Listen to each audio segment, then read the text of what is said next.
वो फोन पर जवाब दे रहा है। अगर वो फोन पर जवाब दे रहा है तो इसका मतलब वो ठीक है। डॉक्टर उसके साथ हैं, उसकी हालत बेहतर दिख रही है। सूर्य कुमार यादव ने प्रेस कॉन्फ्रेंस करके श्रेयस अय्यर के बारे में जैसे ही ये बात बताई, यकीन कीजिए मेरे साथ साथ आप जैसे करोड़ों क्रिकेट फैंस को सुकून मिला होगा जो 2 दिनों से परेशान थे। एक बेहतर खबर और भी है कि श्रेयस अय्यर अब आईसीयू से बाहर आ चुके हैं, माने उनकी हालत ठीक है। मगर कुछ सवाल अब भी बने हुए हैं कि श्रेयस अय्यर कब तक पूरी तरह फिट हो जाएंगे, क्या वो पहले की तरह मैदान में वापसी कर पाएंगे, क्या उनकी चोट से उनके खेल पर असर पड़ेगा। वैसे तो इन सवालों के जवाब के लिए हमें कुछ दिन इंतजार करना पड़ेगा, मगर इतिहास में झांकेंगे तो जवाब थोड़ा उलझा हुआ है। कैसे? दरअसल पहले भी ऐसे बहुत से खिलाड़ी हैं जिन्हें गंभीर चोटें आई हैं, कुछ की तो मौत तक हो गई, कुछ ने वापसी की और कुछ कभी क्रिकेट नहीं खेल पाए। यानी आज के इस वीडियो में हम उन्हीं खिलाड़ियों की बात करेंगे। नमस्कार, मेरा नाम है रविशंकर, आप देख रहे हैं खबर गांव। शुरुआत करेंगे 5 नवंबर 2014 को ऑस्ट्रेलिया में हुई उस घटना से जिसने पूरे क्रिकेट जगत को शोक में डाल दिया था। उस दिन सिडनी क्रिकेट ग्राउंड पर शेफील्ड शील्ड डोमेस्टिक टूर्नामेंट का एक मैच खेला जा रहा था जो न्यू साउथ वेल्स और साउथ ऑस्ट्रेलिया के बीच था। साउथ ऑस्ट्रेलिया की तरफ से 25 साल के फिलिप ह्यूज बल्लेबाजी कर रहे थे, 63 रन पर थे। माने ये पारी उनकी नेशनल टीम के लिए टेस्ट क्रिकेट में वापसी के संकेत दे रही थी। इनिंग्स के 48वें ओवर में बॉलर एबर्ट ने एक बाउंसर फेंकी, सामने थे ह्यूज। ह्यूज ने उस बाउंसर को पुल करने की कोशिश की, लेकिन बॉल बल्ले पर नहीं आई और सीधे उनकी गर्दन पर जा लगी। उस समय ह्यूज ने मसूरी का ओल्ड मॉडल हेलमेट पहना हुआ था जो बैट्समैन के नेक एरिया को ठीक से गार्ड नहीं करता, जिससे गर्दन और सिर के बीच एक बड़ा गैप रह जाता था। उस जगह कोई सुरक्षा नहीं होने के कारण बॉल का प्रेशर इतना जोरदार था कि उनकी वर्टिब्रल आर्टरी फट गई। वर्टिब्रल आर्टरी गर्दन के पीछे की 2 प्रमुख धमनियों में से एक है जो मस्तिष्क और रीढ़ की हड्डी में ब्लड सर्कुलेट करता है। एक लाइन में कहें तो ये आर्टरी दिमाग तक खून पहुंचाती है। यही आर्टरी फटने के कारण ह्यूज के दिमाग में खून जमना शुरू हो गया। बॉल लगते ही वो ग्राउंड पर गिरे और फिर कभी होश में नहीं आए। उन्हें तुरंत सिडनी के विंसेंट्स हॉस्पिटल ले जाया गया, जहां 2 दिन तक कोमा में रहने के बाद उनकी जान चली गई। फिलिप ह्यूज हमेशा के लिए 63 नॉट आउट के स्कोर के साथ याद किए जाते हैं। इस घटना के बाद आईसीसी और डोमेस्टिक बोर्ड्स ने हेलमेट सेफ्टी के लिए नए स्टैंडर्ड लागू किए। नेक प्रोटेक्शन गार्ड्स को अनिवार्य रूप से इस्तेमाल करने की जोरदार सलाह दी गई। फिलिप ह्यूज की ही तरह एक और खिलाड़ी हुए हैं रमन लांबा, जिनकी मैदान में चोट लगने के कारण मौत हो गई थी। चलिए उस घटना के बारे में जानते हैं। तारीख थी 20 फरवरी 1998। मौका था ढाका प्रीमियर लीग के फाइनल मैच का।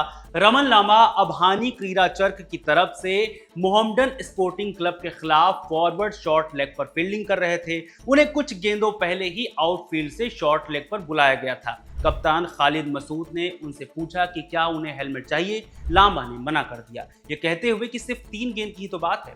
खैर, फील्डिंग सेट हुई और सैफुल्ला खान ने शॉर्ट डिलीवरी फेंकी। बल्लेबाज मेहराब हुसैन ने जोरदार शॉट खेला जो सीधे लांबा की कनपटी पर जा लगी। गेंद इतनी तेज से लगी थी कि वो टकराकर विकेट कीपर तक चली गई। शुरुआत में चोट गंभीर नहीं लगी और लांबा खुद ही खड़े हो गए। सबको बताया कि वो ठीक है, मगर कुछ देर बाद असहज महसूस करने के कारण वो ड्रेसिंग रूम में चले गए। बेचैनी महसूस हुई तो उन्हें अस्पताल ले जाया गया। अस्पताल पहुंचने तक लांबा की हालत इतनी खराब हो चुकी थी कि वो रास्ते में ही बेहोश हो गए और उन्हें दिल का दौरा पड़ गया। जांच हुई तो पता चला कि उन्हें इंटरनल ब्लीडिंग हुई है, माने दिमाग में क्लोटिंग हो चुकी थी। इसे हटाने के लिए दिल्ली से न्यूरोसर्जन बुलाए गए। डॉक्टर ने बताया कि लांबा के बचने की कोई उम्मीद नहीं है, माने अब उम्मीद टूट चुकी थी। फिर क्या हुआ? लांबा 3 दिन तक कोमा में रहे और आखिरकार 23 फरवरी 1998 को सिर्फ 38 साल की उम्र में उनकी मौत हो गई। इस घटना के बाद हर किसी के दिल में यही मर्म था कि काश लांबा ने हेलमेट पहना होता। क्रिकेट के मैदान पर ड्यूज बॉल और गिल्लियों ने सिर्फ खिलाड़ियों की जान ही नहीं ली, बल्कि दिग्गजों के करियर भी खत्म कर दिए, जिनमें से एक हैं साउथ अफ्रीका के मार्क बाउचर, दिग्गज विकेटकीपर और तेज तर्रार बल्लेबाज। एक घटना ने इनका करियर खत्म कर दिया। बात है जुलाई 2012 की। दक्षिण अफ्रीका की टीम इंग्लैंड दौरे पर थी। इंटरनेशनल मैच शुरू होने से पहले टीम समरसेट के खिलाफ टाउनटन में एक टूर मैच खेल रही थी। मैच का पहला दिन था। समरसेट की ओर से गेमाल हुसैन क्रीज पर थे। इमरान ताहिर की गुगली वो समझ नहीं पाए और गेंद ने गिल्लियां उड़ा दी। किसी को क्या पता था कि ये गिल्लियां किसी का करियर खत्म करने वाली हैं। किसका करियर? मार्क बाउचर का। क्या हुआ था? दरअसल मार्क बाउचर कीपिंग कर रहे थे, हेलमेट नहीं टोपी लगाकर। फिर क्या, गिल्ली उड़ी और सीधा जाकर मार्क बाउचर की आंख में लग गई। गिल्ली इतनी तेज से लगी कि बाउचर तुरंत मैदान पर गिर पड़े और उनकी आंख से खून बहने लगा, जिसके बाद उन्हें पिच से बाहर ले जाया गया। चोट इतनी गंभीर थी कि 3 घंटे तक उनकी सर्जरी हुई। सर्जरी तो सक्सेसफुल रही, माने रेटिना बच गई, मगर पुतली और आइरिश चली गई। अब बाउचर को पहले की तरह गेंद दिखाई देना बंद हो चुकी थी, माने कुछ भी दिखाई नहीं देता था पहले की तरह। अब उन्हें धुंधला दिखाई देने लगा था, माने अब बाउचर के पास क्रिकेट छोड़ने के अलावा कोई दूसरा विकल्प नहीं था। नतीजा, कप्तान ग्रेम स्मिथ ने यह ऐलान कर दिया कि बाउचर संन्यास ले रहे हैं। संन्यास लेने तक Boucher as a wicket keeper 998 international dismissal कर चुके थे। ये एक महान रिकॉर्ड है। अब बात एक ऐसी घटना की जो फिलिप ह्यूज और रमन लांबा से मिलती जुलती है। इस बार किरदार का नाम है नारी कॉन्ट्रैक्टर। बात है 1962 की, जब भारतीय क्रिकेट टीम वेस्टइंडीज दौरे पर थी और बारबाडोस के खिलाफ एक टूर मैच खेल रही थी। मैच के दौरान भारत के कप्तान नारी कॉन्ट्रैक्टर बल्लेबाजी कर रहे थे। वेस्टइंडीज के तेज गेंदबाज चार्ली ग्रिफिथ ने एक बाउंसर फेंकी जो सीधे कॉन्ट्रैक्टर के दाहिने कान के ठीक ऊपर लगी। गेंद लगते ही वो जमीन पर गिर गए और उनके कान और नाक से खून बहने लगा। उन्हें तुरंत अस्पताल ले जाया गया, जहां पता चला कि उनके सिर में फ्रैक्चर हुआ है। उनकी हालत गंभीर हो गई और उनके शरीर के बाएं हिस्से में हलचल कम होने लगी। डॉक्टरों ने तुरंत दिमाग पर दबाव कम करने के लिए इमरजेंसी ऑपरेशन किया। इस दौरान उन्हें काफी खून चढ़ाया गया। वेस्टइंडीज के कैप्टन फ्रैंक वॉरेल समेत कई खिलाड़ियों ने ब्लड डोनेट किया। कॉन्ट्रैक्टर 6 दिनों तक बेहोश रहे और कोमा में रहे। बाद में उनके सिर में एक मेटल प्लेट डाली गई। इस गंभीर चोट के कारण उनका अंतर्राष्ट्रीय करियर तुरंत थम गया। हालांकि वो 10 महीने बाद फर्स्ट क्लास क्रिकेट में लौटे, लेकिन डर के कारण सेलेक्टर्स ने उन्हें फिर कभी भारतीय टीम के लिए नहीं चुना।